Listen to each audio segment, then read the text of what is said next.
Shalom. This week's Sedra is Sedra Yisro. Boundaries are a healthy and necessary part of life. When boundaries aren't set or are violated, people's lives can be set askew and they can feel confused. When boundary lines are crossed in significant ways, sin and unhealthy behavior is the almost guaranteed result.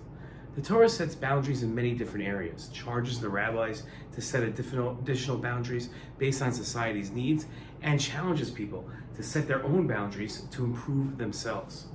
In this week's Torah portion, we find a lesson about boundaries at the giving of the Torah at Har Sinai. As the Jewish people are getting ready for the receiving of the Torah, God commanded the people, "You shall set boundaries for the people round about. Say to them, beware of going up the mountain or touching the border of it.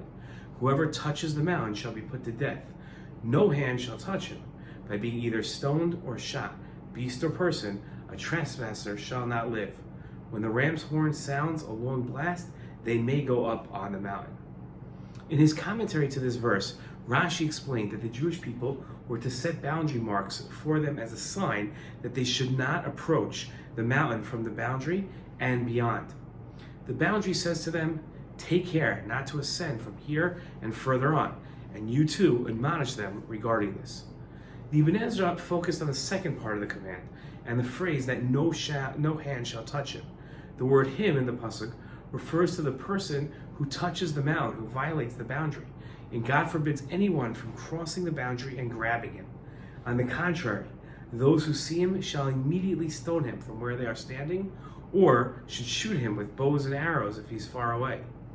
The boundary the Jewish people set up on God's command was a serious boundary, and it wasn't meant to be broken by pain of execution. Why was this boundary so serious? Why wouldn't people be able to cross the boundary, even to enforce that very boundary? The boundary at Har Sinai was a boundary like many other boundaries in life. A boundary acts as a separation. Rabbi Moshe Chaim Luzzatto wrote about separation, about boundaries in his work, Mesilat Yesharim. The Ramchal, as he was known, wrote, "The general principle of separation is what our sages of blessed memory said: sanctify yourself by abstaining from what is permitted to you." This is the meaning of the word separation itself. That is to say, to separate and distance from the thing, prohibiting on oneself something which is permitted. The intent in this is to not come to violate the prohibition itself. The intent is that a person distance and separate from anything which may lead to something which could bring about evil, even though right now it doesn't cause evil, and even though it is not itself evil. The boundary at Mount Sinai was meant to separate the Jewish people from a level of sanctity they had yet to earn. The Ramchal made one more point, which explains why Jews couldn't cross the boundary to stop someone else from crossing it. There is good separation, which we are commanded in, but there's also bad separation, which we are warned not to stumble into. This is what King Shlomo said: do not be overly righteous. One might think that they were doing the correct thing in overstepping a boundary to stop someone else from sinning, but they'd be wrong. The lesson of boundaries extends from Mount Sinai until today.